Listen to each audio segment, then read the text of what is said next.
लालू प्रसाद जी से कोई लड़ा कोई व्यक्ति तो उसका नाम था सुशील मोदी। एक भी बड़े नेता का नाम बताइए, एक भी नेता जिसने जनता की सदस्यता ग्रहण की हो, जिसने राजद की सदस्यता ग्रहण की हो, एक का भी नाम बताइए। वह कई दल भी बिखर जाएंगे और सब भारतीय जनता पार्टी में साथ साथ समाहित हो जाएंगे और जुड़ते चले जाएंगे। एक फोटो आप देख लीजिए पूरे बिहार में कहीं भी आंदोलन करते हुए नीतीश कुमार जी का नहीं मिलेगा। श्री उपेंद्र कुशवाहा अलग हो गए, श्री आरसीपी सिंह अलग हो गए, श्री जीतन राम मांझी अलग हो गए। ललन पासवान जी भारतीय जनता पार्टी परिवार में अपने साथियों के साथ शामिल हुए और छात्र संस्था में तो ललन जी देखे ही हैं, कभी नीतीश कुमार जी आंदोलन नहीं। और जनता दल के प्रमोद चंद्रवंशी एक बड़े नेता रहे, जनता दल के आज कहाँ है? महागठबंधन के लोग भारतीय जनता पार्टी के साथ जुड़ रहे हैं, चूंकि सबको विश्वास और भरोसा अब भारतीय जनता पार्टी पर ही है। बारी बारी से एक एक करके लोग जनता दल छोड़कर भारतीय जनता पार्टी में शामिल हो और 7 दिन मुख्यमंत्री रहे और फिर हेलीकॉप्टर पकड़ के फिर दिल्ली में मंत्री बन गए। यही है नीतीश कुमार जी। लालू प्रसाद जी से कोई लड़ा कोई व्यक्ति तो उसका नाम था सुशील मोदी, लेकिन मुख्यमंत्री बनने आ गए नीतीश कुमार जी। इनका कोई योगदान नहीं। एक फोटो आप देख लीजिए पूरे बिहार में कहीं भी आंदोलन करते हुए नीतीश कुमार जी का नहीं मिलेगा। और छात्र संस्था में तो ललन जी देखे ही हैं, कभी नीतीश कुमार जी आंदोलन नहीं। दिल्ली से हेलीकॉप्टर से भेजा गया, मुख्यमंत्री बने और 7 दिन मुख्यमंत्री रहे और फिर हेलीकॉप्टर पकड़ के फिर दिल्ली में मंत्री बन गए। यही है नीतीश कुमार जी का। कोई योगदान नहीं रहा साथी। भाजपा संघर्ष करते रहे और जब भाजपा और समता पार्टी का पहला गठबंधन हुआ था साथी, लोग कहते हैं ना कि कंधा पे हमने भी सहयोग किया, तो हम कंधा का ही उदाहरण देना चाहते हैं। 1995 में जब समता पार्टी अकेले लड़ी थी और भारतीय जनता पार्टी भी अकेले लड़ी थी, तो 41 सीट विधायकों का जीतकर भारतीय जनता पार्टी आई थी और समता पार्टी 6 सीट जीतकर आई थी। मतलब 6 गुना अधिक ताकत किसका था? भारतीय जनता। 7 गुना अधिक ताकत भारतीय जनता पार्टी का था साथी। और तब भाजपा ने कंधे पर बैठाकर नीतीश कुमार जी को बिहार का मुख्यमंत्री बनाया। लेकिन पता नहीं आजकल तो उनके खिलाफ बोलने में भी डर लगता है। वो कब क्या बोल देंगे कुछ पता ही नहीं चल रहा है। क्या स्थिति है पूरा बिहार देख रहा है, पूरा शर्मसार हो चुका बिहार। क्या बिहार के मुख्यमंत्री की क्या स्थिति हो। लेकिन साथियों बड़ा स्पष्ट है, नरेंद्र मोदी जी का कमिटमेंट था 2020 के चुनाव में और 43 सीट आने के बाद भी फिर वही परंपरा जो 2000 में अपनाई गई, फिर से नरेंद्र मोदी जी ने मुख्यमंत्री बनाने का काम नीतीश कुमार ने। लेकिन पता नहीं क्यों भाग गए।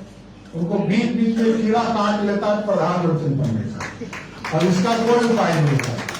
पिछले बार कीड़ा काटा था तो उनको 2 सीट आया था और इस बार खाता खुलेगा क्या? इस बार 2024 के चुनाव में अब तो आप लोगों की भी ताकत हम लोगों के साथ हो गई। पूरा भारतीय जनता पार्टी मजबूत हो रहा है और लगातार नरेंद्र मोदी जी की सेवा जो इस देश में हो रही है, उससे स्पष्ट झलकता है 2024 के चुनाव में बिहार की 40 सीट जिताकर फिर से नरेंद्र मोदी की सरकार बनाएंगे। आप देखिए साथी, जो हमारा मुख्य विरोधी पार्टी है वो रोज भ्रम फैलाता है आरक्षण खत्म नहीं होने देंगे। लेकिन कभी उसने आरक्षण दिया क्या? राजद वाले से पूछिएगा, अपने गांव में जब आए उनसे पूछिए कभी आरक्षण दिया क्या? किसको आरक्षण दिया ये तो बताओ। 15 साल तक लालू जी मुख्यमंत्री रह गया, किसी वर्ग को, न पिछड़े को, न पिछड़े को, न दलित को। और इस 15 साल में किसको आरक्षण दिया मालूम है? तुष्टीकरण के लिए 32 अल्पसंख्यक जातियों को आरक्षण देने का काम किसने किया? तो वो लालू प्रसाद जी। कोई पिछड़ा हमारे पिछड़े नहीं है। इसलिए साथियों हम लोगों को तय करना है कि सिर्फ तुष्टीकरण से बिहार चलेगा और क्या आरक्षण का लाभ सिर्फ परिवार वाले लेंगे। लालू जी के लिए आरक्षण का मतलब है कि पहला आरक्षण उन्होंने राबड़ी देवी जी को दिया, दूसरा आरक्षण तेजस्वी यादव को दिया, तीसरा आरक्षण तेज प्रताप को दिया और चौथा आरक्षण जब राम कृपाल जी से चुनाव हार गई उनकी बेटी तो राज्यसभा में भेज दिया। यही आरक्षण। तो साथियों ये सोचना पड़ेगा, लगातार महिला बिल पर पास होते रहे, दिल्ली में आता रहा लोकसभा में, और सब बार कौन फाड़ते रहा याद कीजिए, लालू जी फरवाते रहे। सोनिया गांधी जी ने कहा, राजीव गांधी जी का सपना था इस देश में महिला बिल आरक्षण पास हो। सपना किसने पूरा किया? कोई कांग्रेस की पार्टी ने किया क्या? राजीव गांधी जी का सपना यदि किसने पूरा किया तो उनका नाम है नरेंद्र मोदी, जिसकी सरकार ने पूरा करने का काम। आज शिक्षकों के नाम पर, बहाली के नाम पर लोगों को भ्रमित करने का काम किया जा रहा है। 2,70,000 जो शिक्षक बहाल किए गए, उसी को कहा जा रहा है तुम परीक्षा दो और परीक्षा देकर पास करो। हम लोग तो जानना चाहते हैं, श्वेत पत्र निकाले बिहार सरकार, आपने कितने नए लोगों को रोजगार दिया? शिक्षक को ही बहाल कर रहे हो। अरे नौजवान जो हमारे बेरोजगार हैं, इनको कब रोजगार मिले? इसलिए साथियों, ये पलटी मारने वाली सरकार है और पलटी मारने वाली सरकार को उखाड़ कर फेंकना है। आज ललन जी और पूरी टीम जब भारतीय जनता पार्टी में आज समाहित हुई है, हम जरूर आपको विश्वास दिलाते हैं कि आपका सहयोग मिला है, आपका साथ मिला है। आगे के दिनों में 2024 में नरेंद्र मोदी जी की सरकार बनेगी और जो नरेंद्र मोदी जी देश में गारंटी देते हैं कि भ्रष्टाचार के खिलाफ कार्रवाई होगी, तो हम लोग भी भारतीय जनता पार्टी का एक एक कार्यकर्ता आपको गारंटी देता है, बिहार में भाजपा की सरकार बनाओ, एक भी अपराधी बिहार में नहीं मिल सकता। अपराधी को समाप्त करना है, इसलिए क्योंकि अपराधी जब तक समाप्त नहीं होंगे तब तक बिहार बढ़ नहीं सकता है, रोजगार नहीं हो सकता है, फैक्ट्री नहीं लगेगा। इसलिए साथियों, आज जिन लोगों ने, सभी लोगों ने जो भारतीय जनता पार्टी की सदस्यता ग्रहण किया है, हम फिर से स्वागत करते हुए अपनी बातों को विराम देते हैं। बहुत बहुत धन्यवाद। आज लगभग 13-14 महीना हो गया, एक भी बड़े नेता का नाम बताइए, एक भी नेता जिसने जनता की सदस्यता ग्रहण की हो, जिसने राजद की सदस्यता ग्रहण की हो, एक का भी नाम बता दीजिए।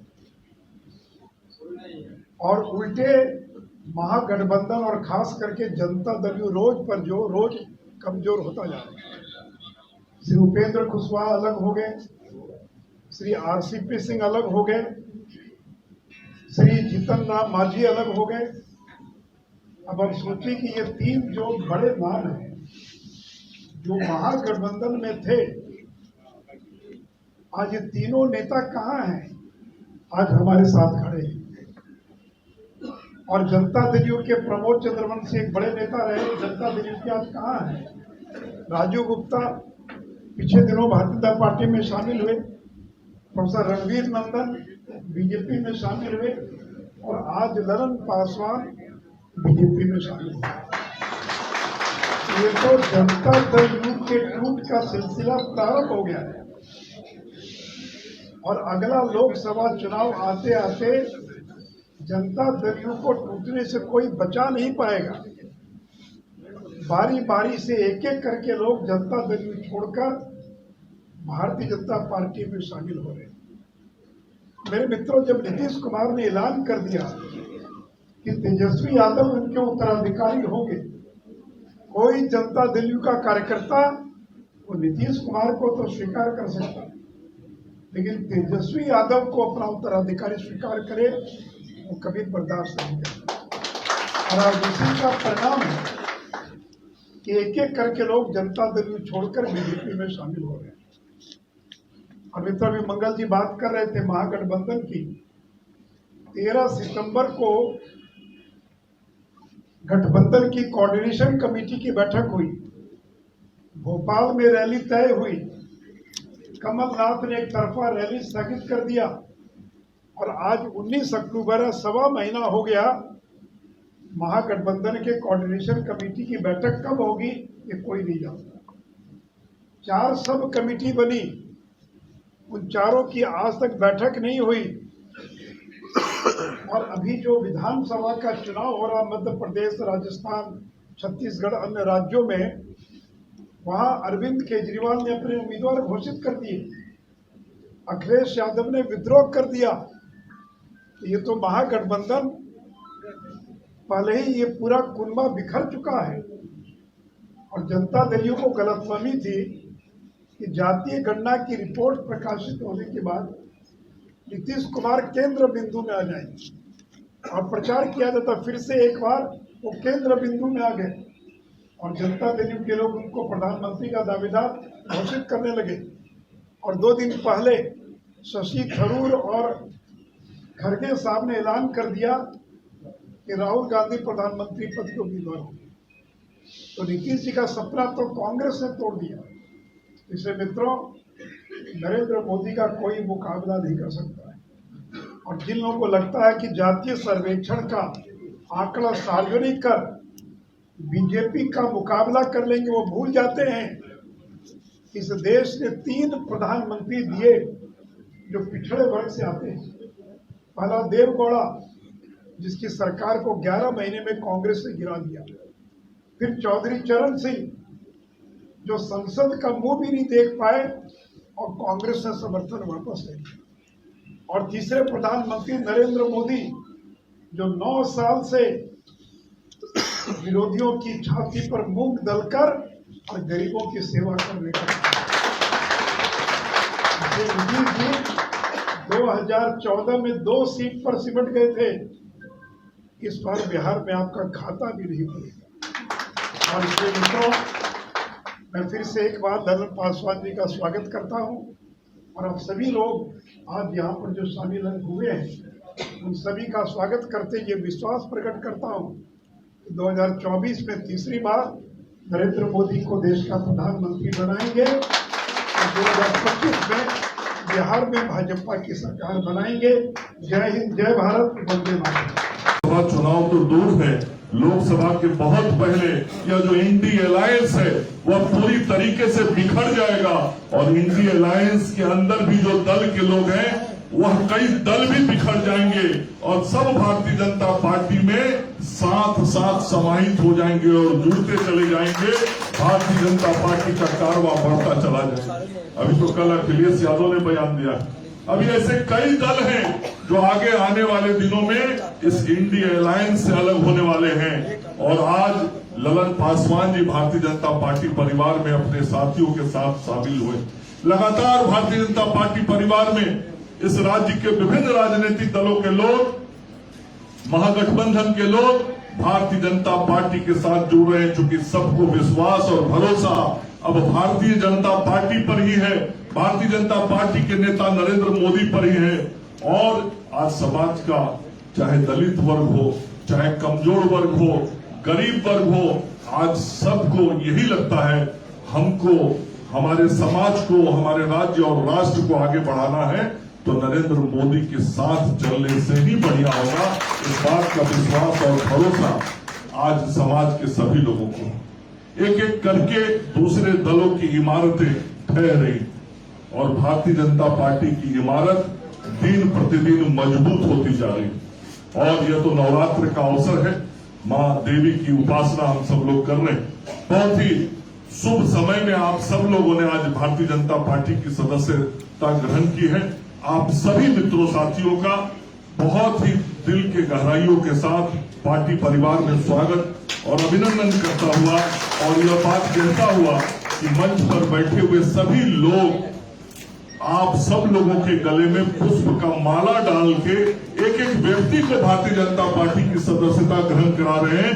ऐसा भाव लेके आप यहां से जाएंगे। आप सब लोगों का स्वागत और अभिनंदन करता हुआ अपनी वाणी को विराम देता हूं। जय हिंद, जय भारत। ऐसे ही खबरों के लिए जुड़े रहे बिहार टॉक से। यूट्यूब पर लाइक और सब्सक्राइब करें, बेल आइकन जरूर दबाएं। फेसबुक, ट्विटर और इंस्टा पर फॉलो करें। धन्यवाद।